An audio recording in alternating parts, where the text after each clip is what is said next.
Muy bien. Bien. Bueno, buenas tardes.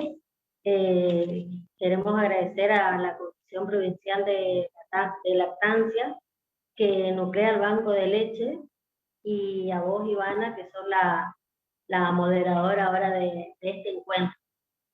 Nosotros pertenecemos a la Fundación Aire 8.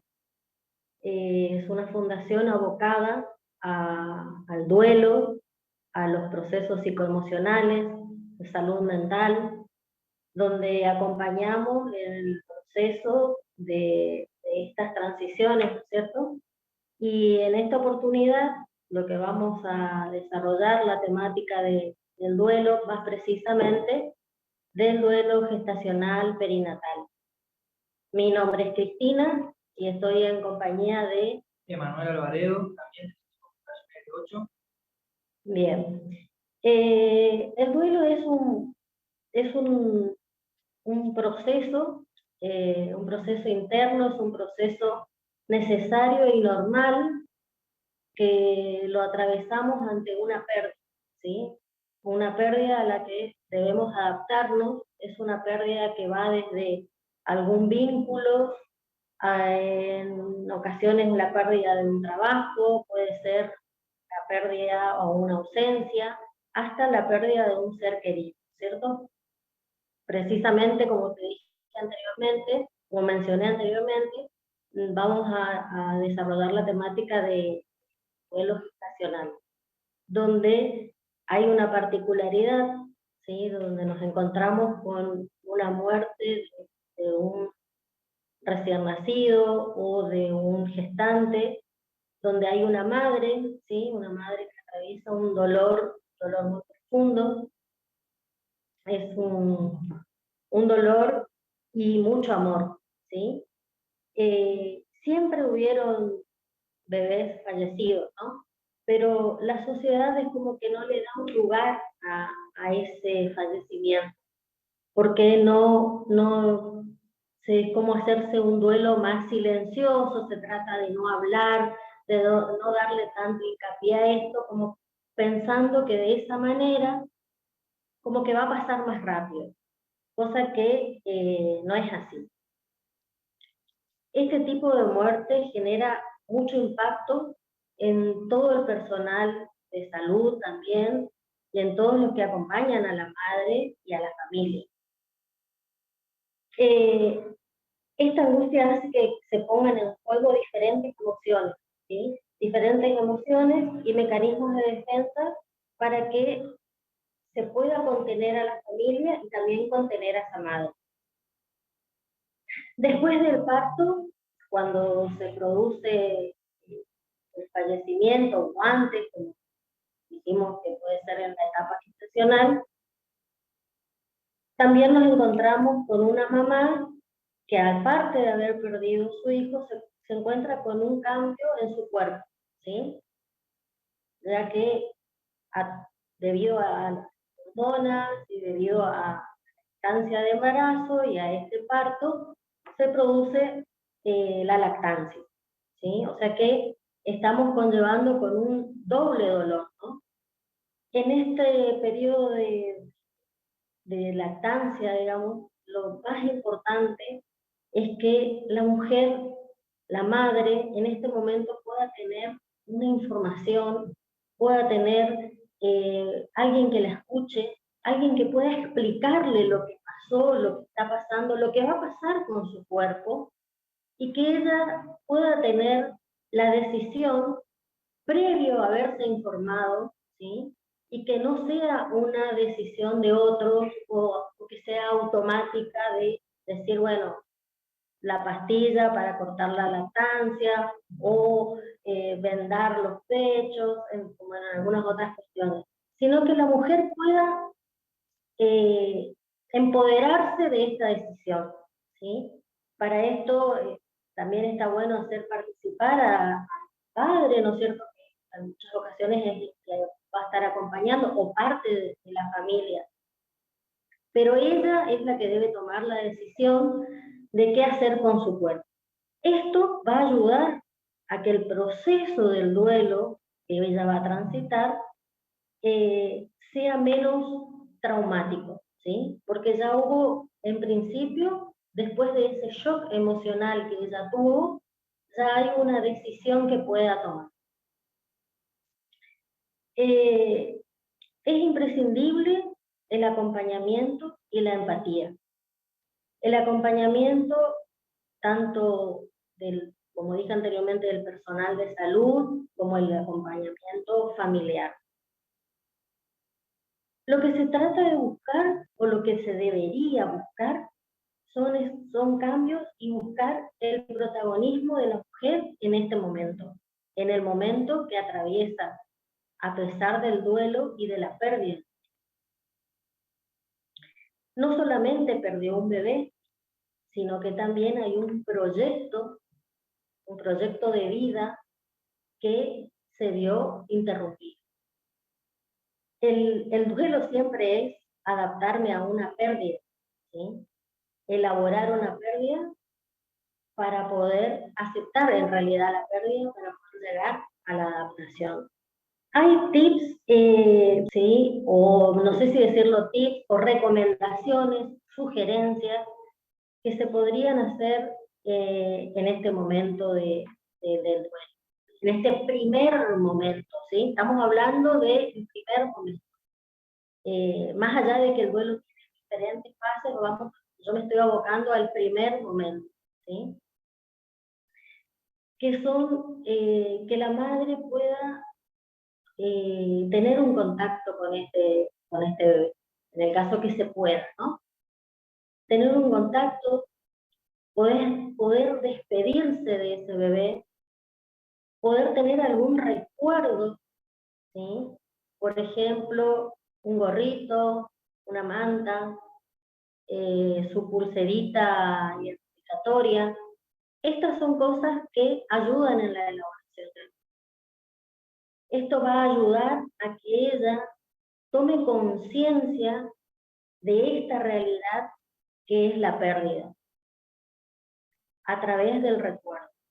Por supuesto que después llega la instancia que tiene que volver a la casa, donde probablemente había un espacio ya para el bebé, que también es bueno que sea la mamá, el papá, la familia, que ayude y colabore con sacar esa habitación, esa cuna, ¿sí? Porque ya sería la segunda instancia en que estaría atravesando, o que le toca a la mujer vivir con el dolor que trae de la pérdida de su bebé. Muchas mujeres comentan, o estuve leyendo, de que experimentaron donar su leche, ¿sí? Y que en ese proceso de la extracción y la donación, es como que hacían visible la pérdida de ese bebé, ¿sí? Es decir, que la donación brinda un sentido reparatorio a las madres. Entonces, vuelvo a lo mismo de la importancia de la información y el asesoramiento en el momento de esta en la información y en el asesoramiento nuevamente de lo que sucede en el cuerpo de la mujer. Para esto que estuve mencionando de los recuerdos, ¿sí? Que van a ayudar a que se pueda elaborar el duelo lo más saludablemente posible. Cada mujer, cada padre, porque no solo hay una mamá, hay un papá, hay una abuela, hay un hermanito a lo mejor que también estaba esperando un bebé. Cada uno tratará de atravesarlo, de vivirlo de la mejor manera que pueda, con sus particularidades y sus propias emociones. O sea que no todos lo van a vivir de la misma forma ni de la forma cronológica. Es inevitable que se pase por este proceso de duelo. No hay alternativas, ¿sí? Hay que pasar el proceso del duelo para poder recuperarse emocionalmente. Y así vivir con el recuerdo, ¿sí? Un recuerdo que a medida que vaya pasando el tiempo, ese dolor se va a suavizar, ¿sí? Vamos a suavizar el dolor, ¿sí?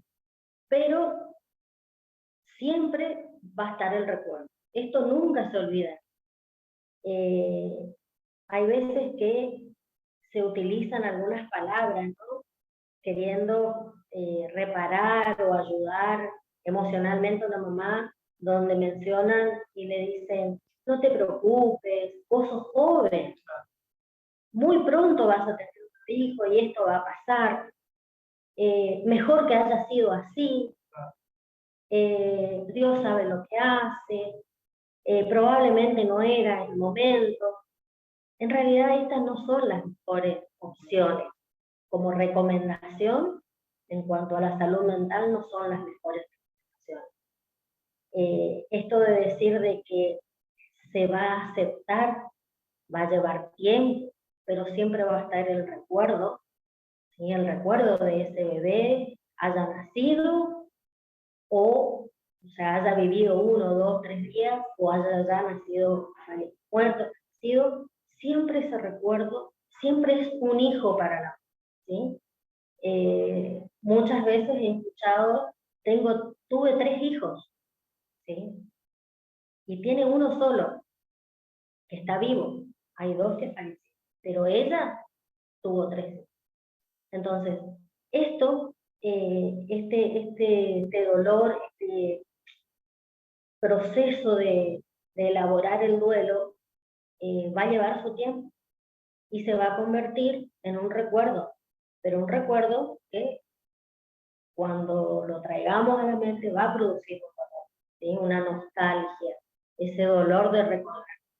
Pero ya voy a pasar el proceso de haberlo aceptado, de que hubo algo en la realidad que cambió y que estoy ante una situación nueva. O sea, esta pérdida, otra realidad a la que me tengo que adaptar y a la que con la que tengo que continuar. Tengo que reinventar mi vida y continuar con esta pérdida, ¿sí? Esa sería la forma más saludable del proceso del duelo. El proceso del duelo tiene fases. No es cronológico, como dije. La cronología existe solamente para la parte jurídica, ¿no? Donde uno trabaja, que dice, por fallecimiento de la madre tenés 4 días, del hijo tenés 5 días. Bueno, eso es lo único cronológico que existe. Después, el tiempo y el proceso es algo particular. De esas fases, de esas etapas, Emanuel va a ahondar un poquito más acerca, más puntual, y cuáles son las reacciones que va teniendo una persona y sobre todo en este caso una mamá, ¿sí? En ese proceso. Así es, bueno, buenas tardes. Añadiendo un poco a lo que decía Cristina, cosas muy importantes que, para no dejar pasar, digamos, es muy importante la comunicación del profesional con el paciente que ha tenido este problema, este inconveniente, ¿no? Hay procesos que la persona o el paciente va pensando, va necesitando, y es importante que el profesional, médico, el doctor, médico cabecera, de alguna manera pueda usar palabras que sean asertivas para el paciente. O sea, no irse para ningún extremo, porque el paciente lo que espera es la palabra que puede tener un declive mayor o menor de las emociones. Cuando hablamos de fases dentro de la emoción, hablamos de todas las emociones de alguna manera por el piso, digamos, ¿no? Eso es básicamente lo que sé. Hay una doctora llamada Claude Ross que fue la que desarrolló estas fases haciendo una lectura de en aquellos pacientes que ya tenían una enfermedad terminal. Entonces ella desarrolló 5 fases. Y la primera fase era la negación, el estado de incredulidad. Esas preguntas que nos hacemos a nosotros mismos que tienen que ver por qué, ¿no? Entonces uno evita y toma el mecanismo de la negación como para tratar de huir del dolor, del sufrimiento. Entonces, son fases que inevitablemente, la persona va a ir transitando y es saludable que lo transite, porque son las emociones las que están manifestándose, las que de alguna manera están heridas. ¿Se entiende? La primera fase es el estado de negación. ¿Por qué a mí? pasa esto, ¿entiendes? Una vez que la persona ha transitado el estado de actividad o de pensamientos mágicos que tratan de evitar el dolor, la segunda fase que generalmente viene es la ira o el enojo. Esto es muy común. Muchas veces la ira o el enojo es lo que por ahí perdura más allá del tiempo. La persona puede cerrar el duelo, siempre queda algo salpicado del enojo de la ira. Se manifiesta.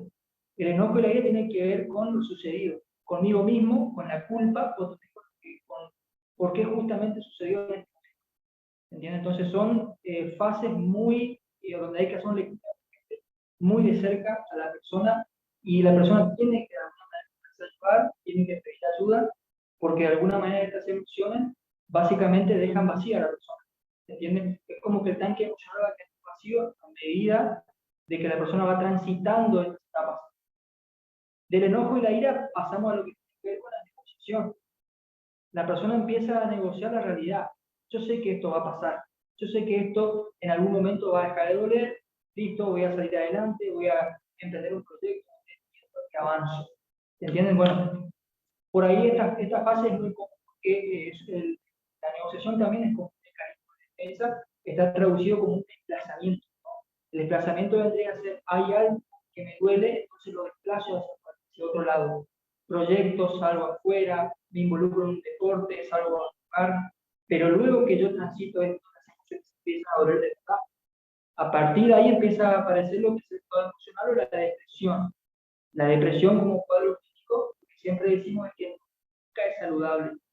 La depresión básicamente es el declive de todas las emociones. Y la depresión es una enfermedad, porque uno está somatizando todas las enfermedades de lo que ha ocurrido en el cuerpo. Entonces, por eso es muy importante la lectura emergente del profesional en la persona que está transitando la depresión. Una vez que la persona transita el cuadro depresivo y se va recuperando, se va asociando de a poco con la realidad, aparece de alguna manera la aceptación. Empiezo a aceptar y empiezo a dejar de lado la realidad para empezar a sostener una verdad, de la verdad de lo que ha ocurrido realmente. Entonces, esta fase es muy importante de aceptación, porque si uno no acepta no hay duelo, ¿entiendes?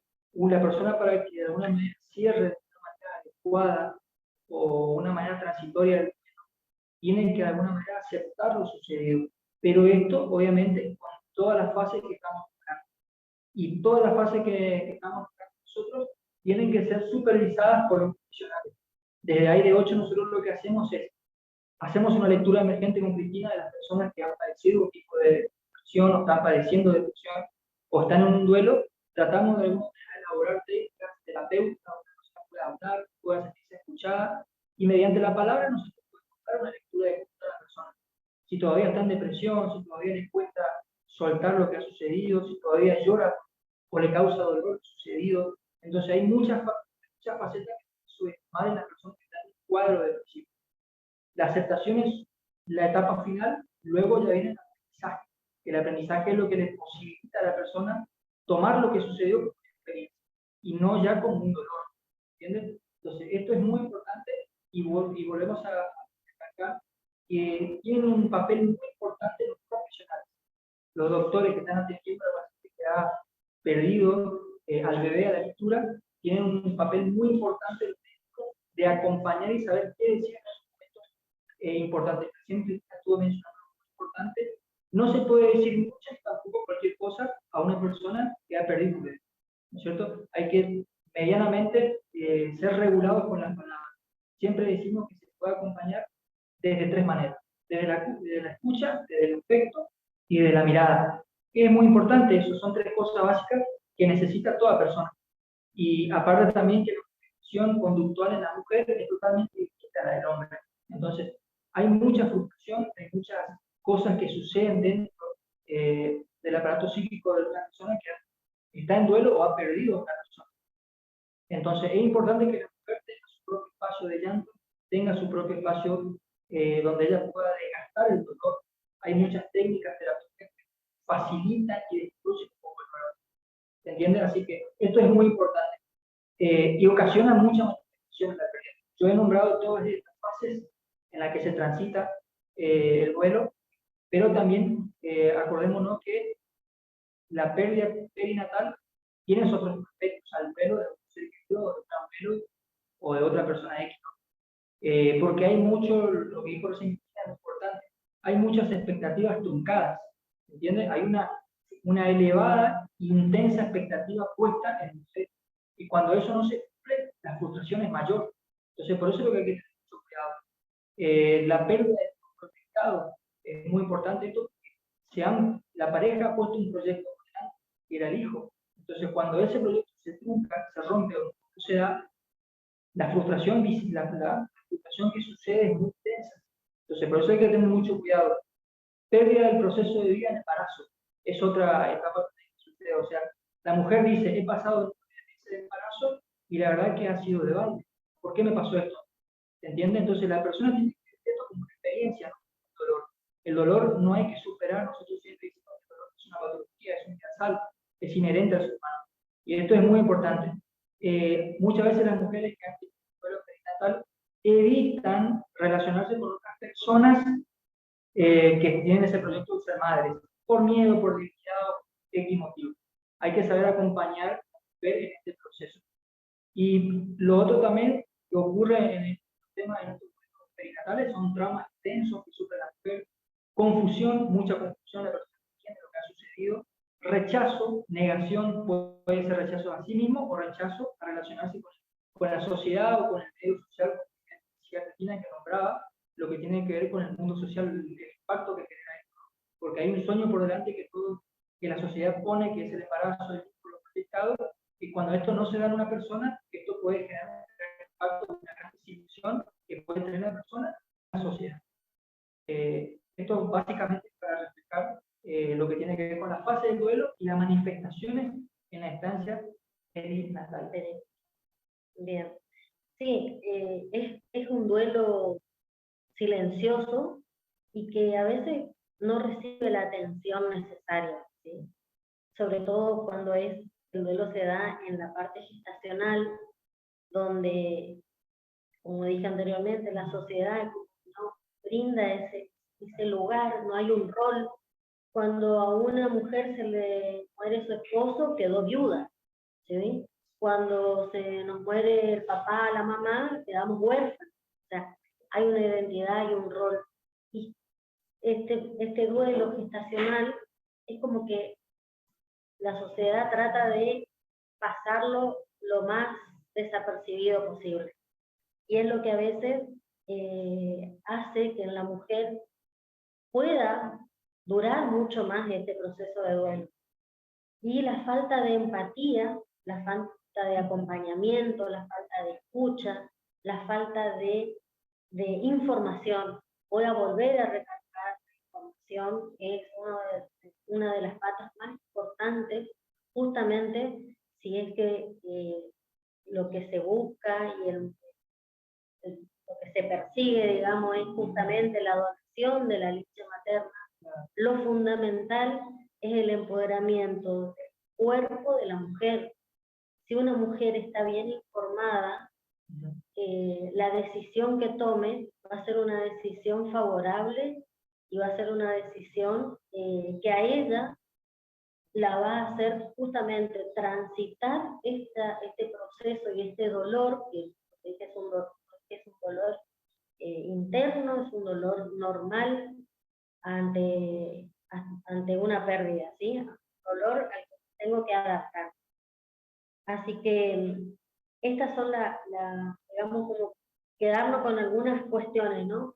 Hay una mujer donde hay un cambio en su cuerpo, se necesita una información sólida, firme, de gente justamente preparada en el tema, y de ahí en más, por supuesto, la empatía y el acompañamiento profesional y familiar.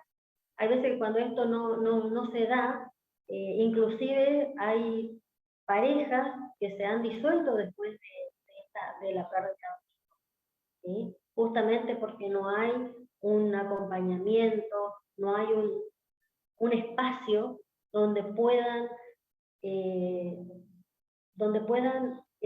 manifestar sus emociones, ¿sí? no porque el hombre no haya sido justamente quien ha parido o quien ha perdido ese bebé. En realidad también fue el hombre que perdió este bebé y puede estar necesitando y debe también tener un espacio, ¿sí? Para justamente acompañar a esta mujer y que esta mujer pueda transitar lo más saludablemente posible y que la decisión que tome también sea la más saludable en torno a la familia.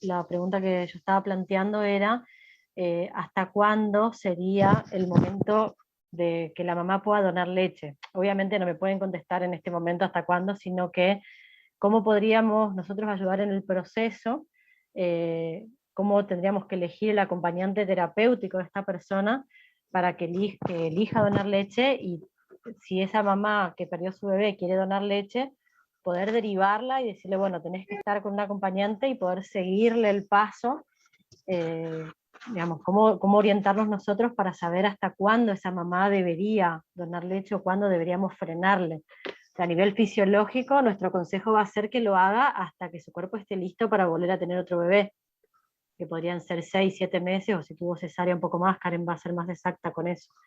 Pero por ahí, ¿cómo sería el proceso del lado de ustedes? Comentarnos cómo llevarían a esa mamá en ese tiempo que está donando.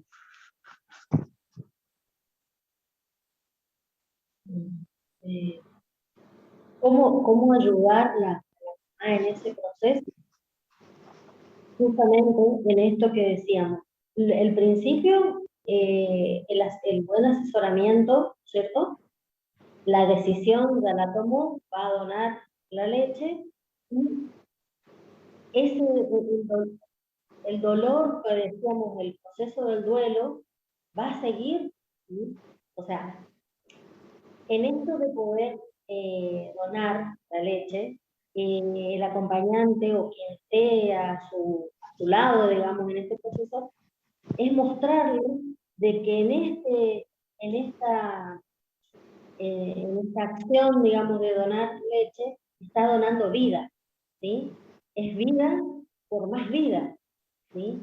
Entonces, ir acompañándola y que vea desde ahí, desde que ella está dando más vida a través de su cuerpo y a través de ir elaborando su proceso. Por eso decían que esto de donar leche en muchas ocasiones es como un proceso reparatorio, ¿sí? Es muy importante el acompañamiento, ¿sí? Aparte va a ser particular de cada uno. O sea, cada mujer es única, es irrepetible y diferente. Entonces, el acompañamiento se va a tener que adaptar a esa mamá, a esa mujer, ¿sí? Y también al entorno familiar. Esta mujer no está sola en el mundo, ¿sí? Tiene todo un entorno, tiene todo un núcleo familiar que también va a estar involucrado en esto, ¿sí? O sea, ella va a donar la leche, pero hay todo un entorno familiar que también está acompañando y empatizando con esto, ¿sí? O sea, la empatía en esto es fundamental también. Pero en principio, siempre notar de que cada mujer va a vivir este proceso de manera diferente, ¿sí? O sea, no hay un manual, ¿sí? Es muy importante conocerla, hablarle, informarla, acompañarla. O sea, no hay un manual ni hay un protocolo que digamos, estos son los pasos a seguir.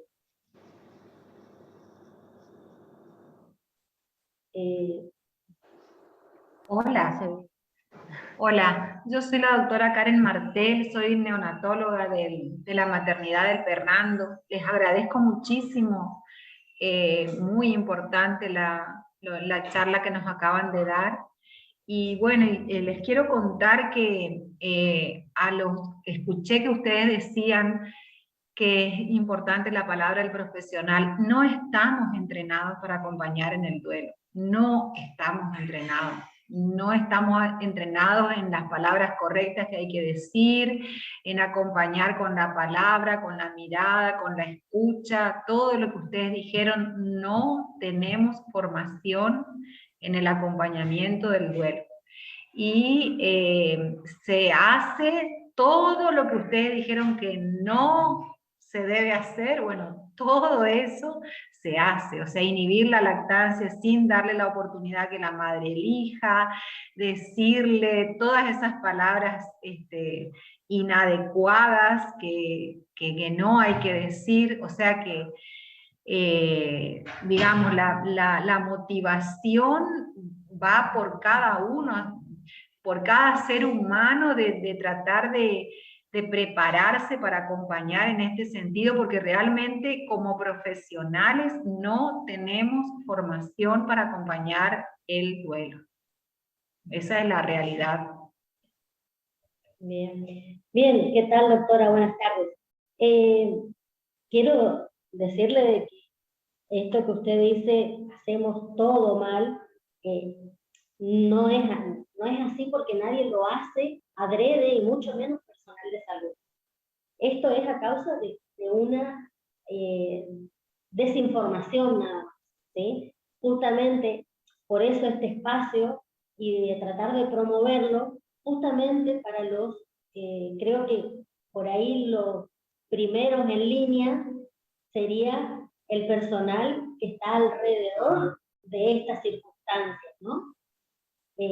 Preparar a este personal con la empatía necesaria para atravesar este proceso. O sea que de ninguna manera pensar de que lo hacen todo mal. Es nada más un poco de desinformación, pasa en cualquier profesión, ¿sí? Donde hay una parte donde por ahí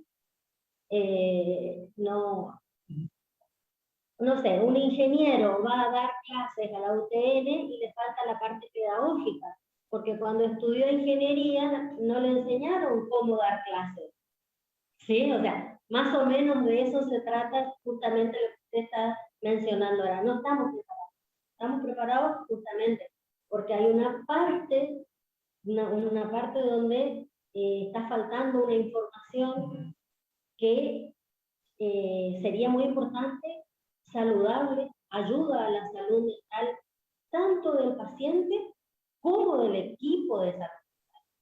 Es muy importante sostener la salud mental y uno sentirse reconfortado a la hora de poder transmitir y saber qué elementos tiene para poder afrontar diferentes situaciones. Ustedes deben atravesar millones de situaciones. Entonces, el estar preparado para estas situaciones también es en pos de la salud mental del equipo de salud. Claro, agregando lo que decía Cristina, buenas tardes, doctora. Un saludo acá del equipo de 8. Esto es fundamental porque obviamente hay un espacio que está incompleto, tiene que ver con la información, tiene que ver también con la reeducación profesional en este tipo de ámbito comunicacional. Hay un trabajo terapéutico que se hace por detrás para que el acompañamiento del paciente pueda ser de una manera favorable, ¿no? Nosotros como psicólogos sociales somos agentes de cambio a la salud psicosocial, ¿entiendes? Entonces, se entiende esto que dice la doctora y la verdad que, claro, sí, hay que subestimar esta parte que queda vacía de alguna manera la información que necesita el doctor o el profesional en este tipo de casos. Y eso es muy importante que el profesional pueda adquirir esto, ¿no? Pero se entiende que por detrás hay toda esa información, hay muchas cosas que se necesitan ajustar, que esto ya no pasa por ustedes y esto es así que ya se pero agregando a lo que decía Cristina, es muy importante la persona que está cara a cara con la patología o la enfermedad siempre es la persona que justamente está tratando. En este caso, que tiene que ver con la guardia o la guardia. Entonces, desde ahí, desde ese punto, es muy importante solamente la palabra al paciente, ¿no? Porque de alguna manera el ser humano está constituido un 100% en palabras. Una sola palabra la puede arruinar la vida. Entonces, básicamente se necesita una manera adecuada de manejarse en ese ámbito, ¿no? Pero se entiende de que los médicos obviamente no están abarcando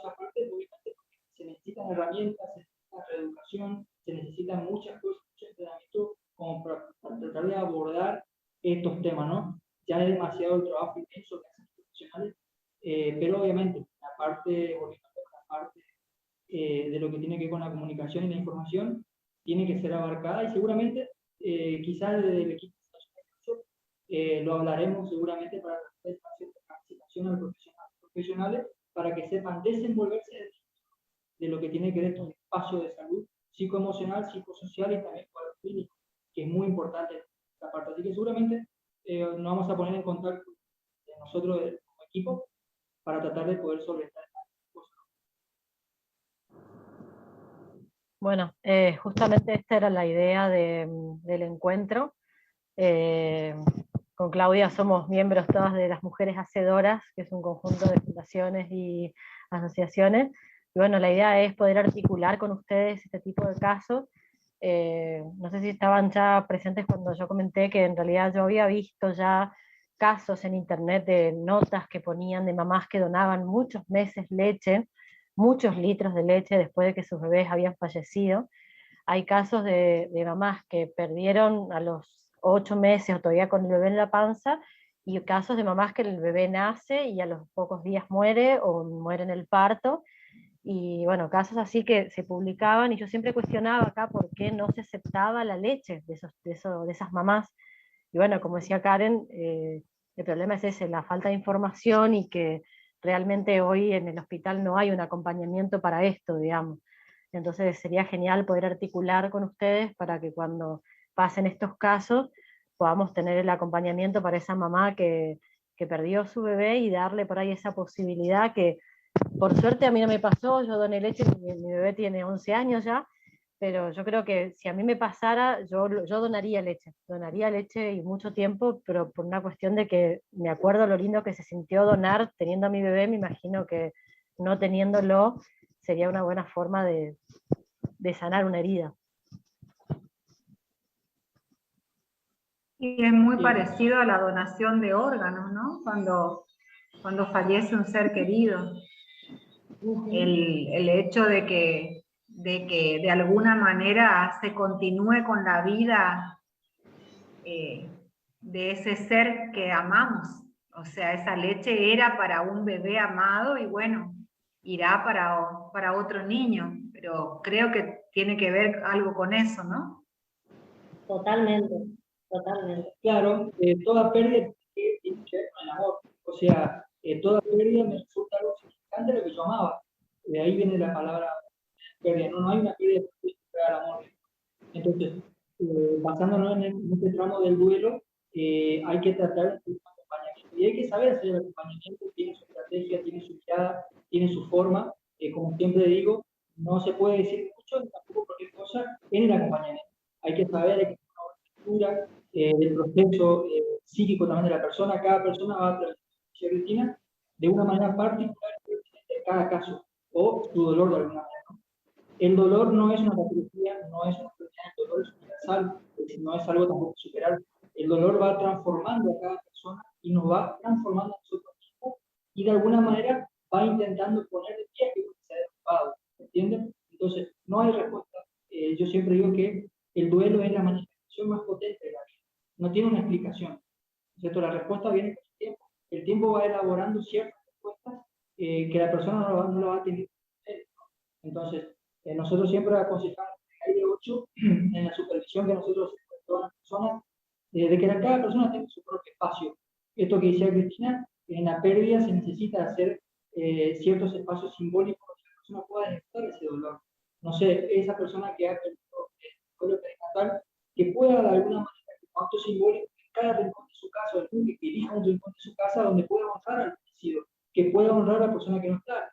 Poner una flor, poner una planta, poner una foto, un símbolo que a mí me representa un bienestar, ¿cierto? Entonces, eso tiene que ser fundamental.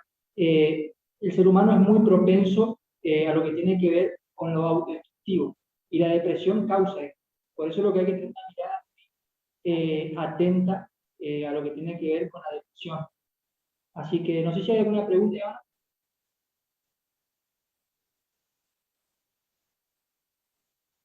Pregunta que escribió María Luján Sí, María Luján, están las mamás en las mismas habitaciones que la otra mamá que tiene su bebé precioso ahí con ella, en la cama de al lado está la mamá que perdió su bebé. O sea, eso también es todo un tema para hacer algo, para cambiar, para, no sé, que poner en la puerta de la habitación un lazo negro, algo que también a nosotros nos permita, a los que trabajamos ahí, digamos, saber que en esa habitación hay una mamá que está atravesando un duelo y tratar de no poner en la cama de al lado otra mamá con su bebé rozagante de salud, digamos, y que cada uno que entra a la habitación, cada persona que entra a la habitación, o para ponerle la vacuna al bebé, o para lo que sea, le pregunta, ¿y tu bebé dónde está? A la que perdió el bebé. Y bueno, entonces todo un tema también para conductas conductas y hábitos para modificar también dentro de la maternidad. Por supuesto, sí. Y algo que mencionaba, que era que ayuda al proceso, ¿no es cierto?, a elaborar esta pérdida y sentir de que esta pérdida es real lo más pronto posible, era el hecho de tener un momento con ese bebé. Estamos hablando de un bebé que nació muerto, o a los 2 días, o a los 3 días, ¿sí? O sea, tener ese momento. No sé, la verdad que si se hace o no se hace, brindarle ese espacio, ese momento, es muy importante. Así como cualquier ritual de cualquier fallecimiento donde hay una despedida, donde hay un ritual de entierro. Entonces, esto es muy importante y va a ayudar a la reparación, ¿no es cierto? O sea, permitir esto. Claro, esto es lo que dice Cristina, es importante, claro. Espacio para la persona es reconocimiento interno. Necesita un espacio para reconocer lo sucedido. Entonces, el reconocimiento es una mirada muy importante también. No solamente con las palabras, sino también con la presencia o el estar con el otro.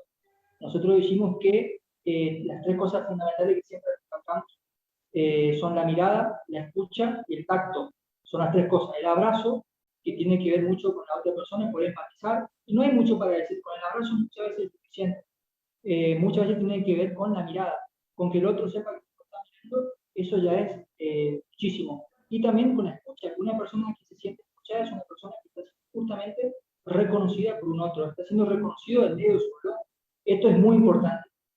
Así que el espacio, cada mujer tiene que tener su propio espacio, no tiene que evitar, hay muchas personas que no quieren estar solas por miedo a encontrarse con esa debilidad, por miedo a reencontrarse con ese dolor o evitar el llanto. Déjenme decirles que el llanto es una metodología terapéutica. El llanto es terapéutico, levanta el sistema y va desgastando el dolor. O sea, el llanto es el lenguaje más profundo de la palabra. O sea, cuando una persona no habla, llora. ¿Por qué? Porque está dando lugar a una respuesta que no puede dar en palabras. Entonces, por eso es fundamental el llanto, permitirse el llanto. La pareja también, de la persona que ha tenido un duelo perinatal, es muy importante el acompañamiento de la pareja. Esto es muy importante. No hay que decir cualquier cosa, hay que comprender, hay que escuchar, hay que estar. No hay que tratar, si la persona está aislada o quiere estar encerrada, no hay que levantarla y forzarla a salir afuera. Hay que darle su espacio, hay que estar, llevar una silla al lado de la cama, acompañarla, escucharla, qué quiere, qué necesita. Hay que preguntar todo, pero no hay que obligar a nadie tampoco. Hay que preguntar, porque como hoy nombré las 5 etapas de lo que tiene que ver con las fases de la depresión, son etapas muy delicadas y esas etapas están de alguna manera estancando el estado de ánimo de la persona. Una persona en depresión no tiene ánimo para nada. ¿Se entiende? O sea, básicamente lo que nosotros nos utiliza es el estado de ánimo. Una persona sin ánimo no tiene ganas de nada. Entonces, esto es muy importante saber de lo que tiene que ver la depresión. Así que hay que darse espacio, hay que darse tiempo. Y lo que dijo Cristina hoy es importante. el tiempo del duelo no es lo mismo que el tiempo del calendario. Cada tiempo tiene su proceso, cada duelo de alguna manera se va elaborando en particular, y el proceso lo va llevando a la persona a encontrar de alguna manera una nueva rutina. Eso es lo que la persona va a ir buscando a medida que va pasando el proceso. La palabra proceso significa tiempo y cambio. Esas dos cosas significan la palabra proceso. ¿Viste cuando una persona dice, y está en proceso, estoy en proceso? Bueno, hay un tiempo y un cambio que la persona está intentando superar. Entonces hay que ser muy cuidadosos en el acompañamiento, en la mirada, en muchas cosas. Así que eso es muy importante. Sí, aparte no nos olvidemos que una mujer que tiene un bebé, muchas veces se habla de la depresión postparto, teniendo su bebé, ¿sí? O sea, hay que prestar más atención aún a este proceso de depresión postparto en una mamá que ha perdido su bebé, ¿sí? Entonces, tiene que estar mucho más focalizado el acompañamiento, ¿sí? Para que lo pueda elaborar, ¿sí? Si a veces una mamá con su bebé necesita de un proceso también de adaptación, porque este bebé que se lo lleva a la casa hay que adaptarlo a la vida, ¿cierto? La mamá tiene que readaptarse a esta nueva vida. Y eso a veces produce depresión, hasta tanto uno pueda acostumbrarse a los horarios, a no dormir, a que la casa es otra con un bebé. Más aún con una mamá que se vuelve a la casa solamente con el dolor, ¿sí? Solamente con el dolor. Entonces, no es un tema menor, creo que es un tema muy profundo para tratarlo y que es un tema que puede salvar muchas situaciones a posterior, ¿sí?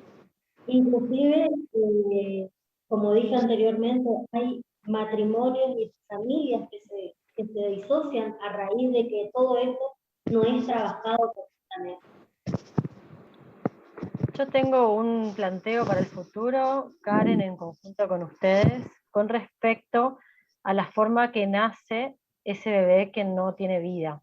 Porque hay casos donde a las mamás las fuerzan a tener un parto normal, hay veces que directamente van a cirugía, también va a depender mucho de la salud de la mamá, pero por ahí a debatir qué sería lo mejor para la cabeza de esa mamá, si llevarla a un parto normal o hacer la cirugía.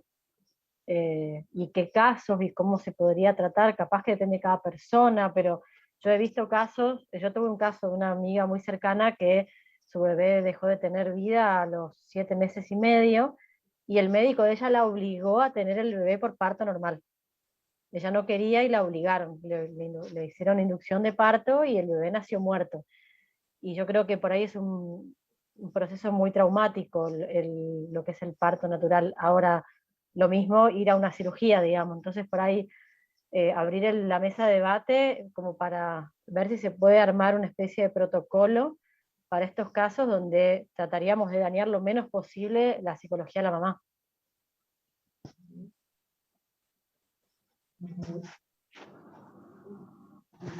Y eso tiene que ver con la formación puramente, a ver, ¿qué palabra tengo que usar?